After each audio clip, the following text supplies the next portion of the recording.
If you let me out tonight, I'm trying.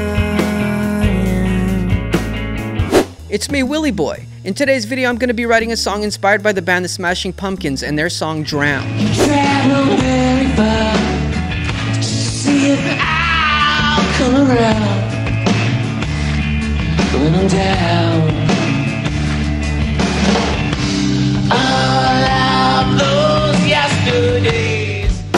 I'm going to go ahead and start off with coming up with a riff and then recording that as a reference track with some vocals, and then I'll go ahead and record the drums, rhythm guitar, bass, lead guitars, maybe some harmonies, and last but not least, some vocals. So for coming up with the guitar riff and for our reference track, I'm going to be using the acoustic guitar, just so I can record the drums over that, as a template. And then I'll record electric guitar and electric bass afterwards. Now in the Smashing Pumpkins song Drown, Billy starts in a key of A, and then he goes to D, which is a 1-4 chord formation. I'm going to start on E. I'm still going to use that sort of interval sort of shape, make it octave interval shape.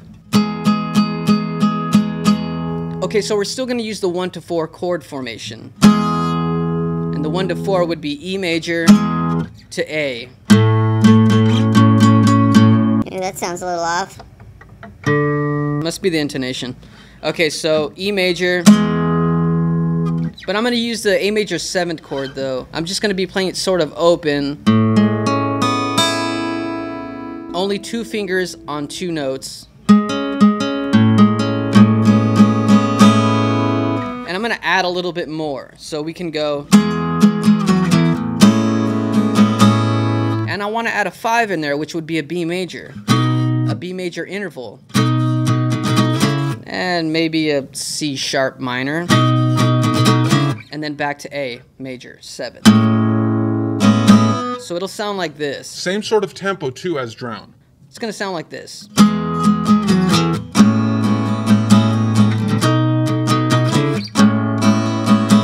And that's what I have so far. I kind of hear a vocal melody. I'm going to just go with that 3rd note.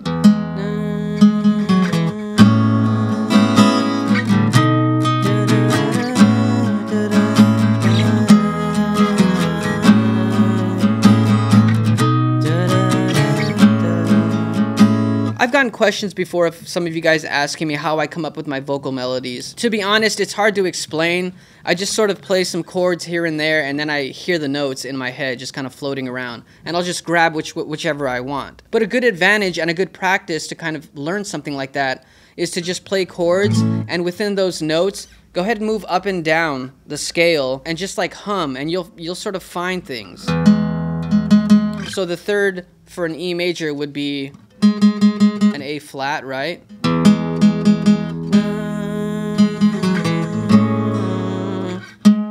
You know what I mean? Just kind of move up and down those notes within that chord, and you'll find something. Now we got to come up with a change. I want to do a key change. How about a C major? We'll do a C major chord with a G bass. Sounds a lot more heavier if we do that. We could go to G major.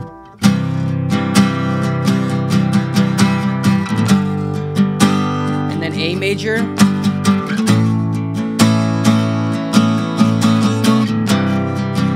And I hear this note.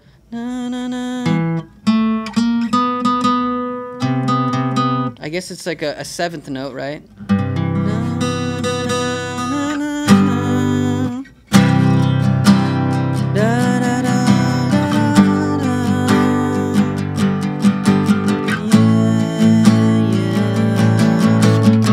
Again.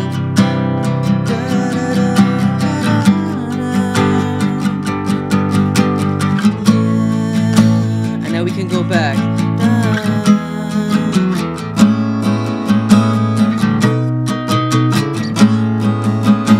I think that's pretty much it. I got to come up with some lyrics, but I'm going to go ahead and record this as a reference track so that I can track the drums, and then we'll go ahead and track the rest of the instruments. If you're digging this video so far and you're interested in watching more of this sort of content, consider subscribing. So for the drums, I did a 4-mic setup. I mic'd up the kick, the snare, the floor tom, and the overhead. And I did a sort of shuffle groove just to kind of keep the drums busy.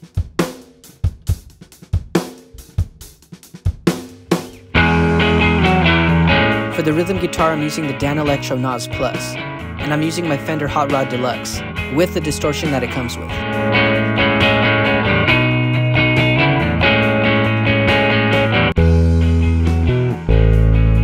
DI with the bass. And as far as the playing style, I just kept it pretty simple.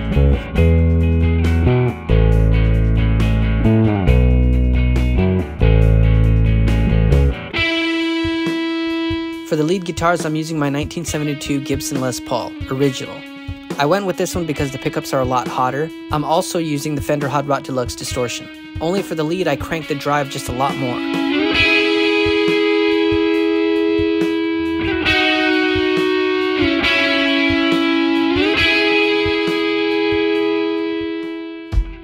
If you've been enjoying this video and finding it helpful, educational, and even entertaining, and you want to support the channel, hit the thumbs up. And now for the final track.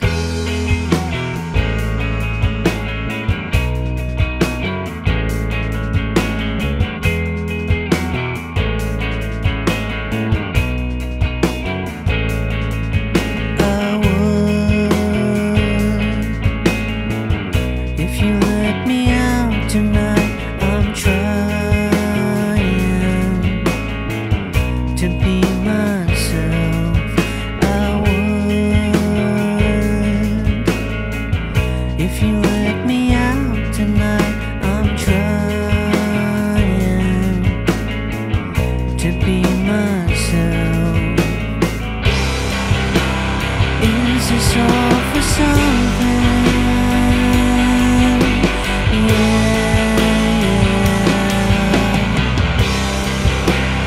Could it be